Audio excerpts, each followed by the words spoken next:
1980s, George Michael was a superstar of the highest order, but the 90s were much tougher for him professionally and personally.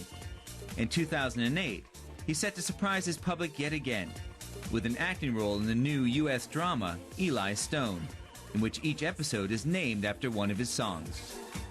Eli Stone is very, very exciting because I've finally had a chance to act, which is something that I could always do as a child, or I thought I could do as a child, and other people thought I could do as a child, but I'd presumed that that ability leaves. Looking at the other actors and actresses, not mentioning any names, but looking at other actors and actresses from the music industry, one presumes that you just get so self-conscious of your persona that you can't do it anymore. I just presumed. I was terrified the first day, so terrified, because it's so unusual for me to walk out onto a set or a stage and be the only person there that doesn't know what the hell they're doing. You know, it's really, that's not my normal, it's been a while, you know. So I was absolutely terrified, and it showed, I think, on the first day. And then they were so lovely to me when I came in on the second day. Mind you, the thing is, I did say up front to the director, I said, I know you're not going to be expecting anything from me, and I know you're going to be terrified that I'm crap, but please don't just give me a few words to say here and there, because I don't know what to do with that. You know, I really won't know what to do with "How are you?" You know, or please give me a bit of dialogue. So, but anyway, they tried to ease me in the first day, and it really was. It was a matter of sitting around 2.5, 3 minutes listening to other people talk and then going, "Bleh," and then stopping again. And it didn't go very well, so I was crapping myself by the end of the day. But the next day, we did a courtroom scene where actually I had to learn a kind of monologue-ish bit. You know, by my standards anyway. And it went really well. And it just got better and better from there. So what I think I learned is that if I wanted to get good at it, if I wanted to learn, it's there for me. You know, it's there to explore, because I think I didn't freeze, you know, in the way that I think a lot of musicians do. So we'll see. If I come back soon and they've only written me 3 more lines, then I know I'm wrong. The actor George Michael may still feel a little out of place on the TV stage, but he's still completely at home on the musical one. He mounted his first tour in 15 years, selling out stadiums around Europe, and became the first artist to play at the new Wembley Stadium in London.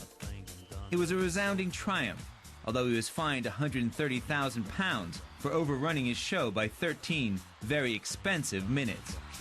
George had conquered Europe, but is he ready to tour America? I'm really ready to tour America because I've never experienced being a nostalgia artist before. You know, I mean, of course there's a great deal of nostalgia, you know, involved in playing the tour in general, but these people have actually been listening to my music, you know, during that period of time in which America stopped listening to my music. There's a huge curiosity factor, and because he's been away for so long, it's definitely going to read as fresh. He's certainly going to get an awful lot of media attention. There's certainly, I'm sure, is a core audience. Also, I think they probably think I've run out of money, so they'll be blown away by the size of the show, you know. Far from running out of money, George is one of the most generous artists in the music world. The general public does not know that George is an extraordinary philanthropist. And I would say that outside of Elton John, he's probably the greatest philanthropist in popular music. I remember years and years ago being a bit shocked I was supposed to be the second biggest contributor in the country, because I remember thinking, well, everyone else is a bit tight then. George Michael's philanthropy may be something he modestly keeps close to his chest, but one thing that he is more than happy to shout about is a body of work that will be listened to for generations to come. I don't care if people never see my face in the next, you know, for the rest of this century. The body of work is safe now. You know, if I get hit by a bus tomorrow, you know, people will remember what I've done and they'll still enjoy it, you know. I'm so lucky. I mean, people make brilliant music all the time that doesn't get played for 20 years, and for some reason mine just sits in that pocket where it does. And such an incredible thing to feel that you've achieved that. It's very possible that pop has had the best out of me that it's going to get. Even though I want to be making music till the day I die, it's perfectly possible to say, you know, 25 years on the charts is pretty good going, and you can't expect to be relevant forever, you know. But the body of work I've done already, 5 albums in 25 years, not exactly prolific, but I think pretty good in terms of quality. He's a great songwriter. And you know, and all these experiences that he's had, all the things that the trauma and trials and tribulations that he's been through will, you know, I think they will be told in musical stories, you know. George is likely to be remembered in 2 different ways in Britain and America. In Britain, he's a pop star, and in America, he's a soul boy. There could be another act for him that could be surprisingly big.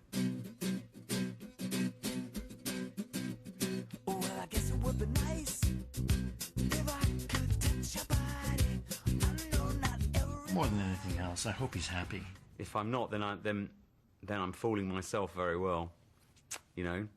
If I'm not, then I'm doing a very good impersonation of Happy, and I'm keeping it up. What makes someone notorious? Inconceivable crimes. The hair on the back of your neck stands up